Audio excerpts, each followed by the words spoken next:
Hi, this is Alyssa L.T. McGuire with Oregon Care Home Consulting, and I'd like to offer a brief tutorial on how to navigate the State of Oregon Adult Foster Home Licensing site. So on the main page here, we have, on the left-hand side, we have information that helps you navigate through the different sites, pages, and it even has the Adult Foster Home Oregon Administrative Rules here. And as you can see, there is some information. It's always the latest news here. And these are the provider alerts. And I would strongly encourage you to sign up for the provider alerts. Right here is where you sign up. So what you do is you click on there to sign up and receive notifications. So you can go to the provider alert site, which is over here. But if you sign up, it comes straight into your inbox. And this is really beneficial because this is the avenue through which the state really communicates important and timely information to providers.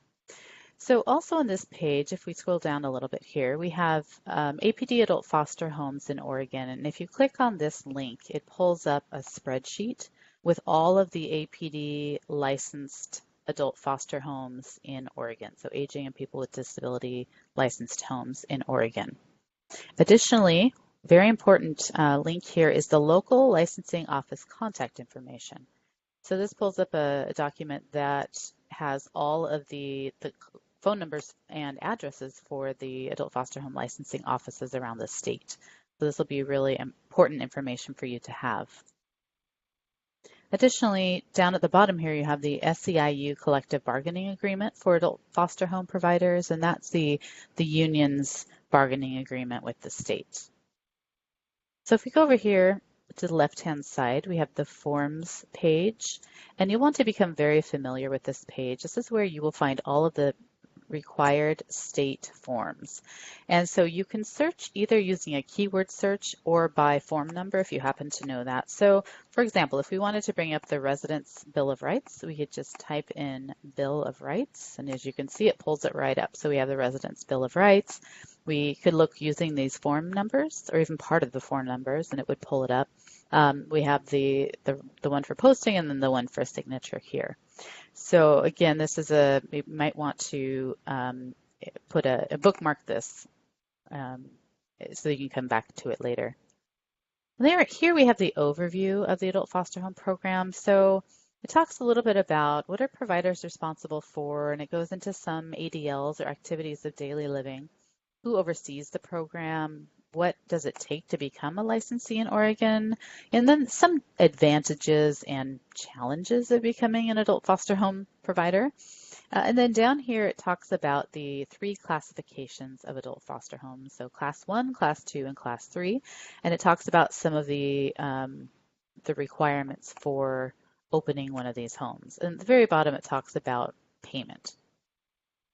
If we scroll back up to the top, this is the provider alerts page that I mentioned, and so you can go back through and actually see it's offered chronologically here, and so you can look back and see what provider alerts came out before you signed up. Then we have the tools and resources page, and this provides additional training and information about background checks. There's also, so there's like advocacy groups, and we see the background checks. There's also the caregiver preparatory study guide and workbook on here as well. And so there's about 3 pages of resources, additional resources that are available to you. Here's another page that you really want to become familiar with. This is the APD Adult Foster Home Training and Education webpage, and there is a link here to approved continuing education. And so on this site is where you're going to find all of the state approved training. So of course during your first year, you're required to take the 6 rights of safe medication administration training. And so if we just type in 6, it just pulls it right up, and you register through iLearn.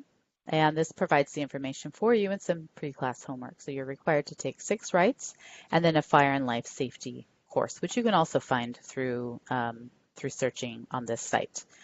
And then, of course, after your first year, you are required to take 12 continuing education units, and this is the page you'll want to go to where you can find most of the approved training that's offered to you as a provider. Then, of course, on the left here, there's some additional information about behavior support services, home care and personal support workers, and then some additional resources here for you. So if we go back and look at the Ensuring Quality Care page, now EQC, of course, is a required course for all prospective licensees, co-licensees, resident managers, and shift caregivers. And shift caregivers it's the same criteria as a resident manager, so it's a very rare model. So it's not your regular caregivers. It's different. So, but here you can find an EQC course. It lists all the contacts for the different courses that are offered. We have student policies, and then of course the classroom slides and the handouts from the course. Go back to the main page here. This pulls up the adult foster home rules. You always want to go here to get the most current rules. So if we click on here, it'll pull up the rules. And as you can see, it was amended on May 5th of 2019, so just recently. So these are the most recent Oregon administrative rules. And then there is some additional here at the additional information here at the bottom of this list. We have the home and community-based services rules, and then also just the general link to the Office of Safety, Oversight, and Quality, or the SOQ unit. So I hope that you're now more familiar with the adult foster home licensing page and the additional resources that are available to you, and training information and the adult foster home rules. And so I hope you can now more easily find the information that you need.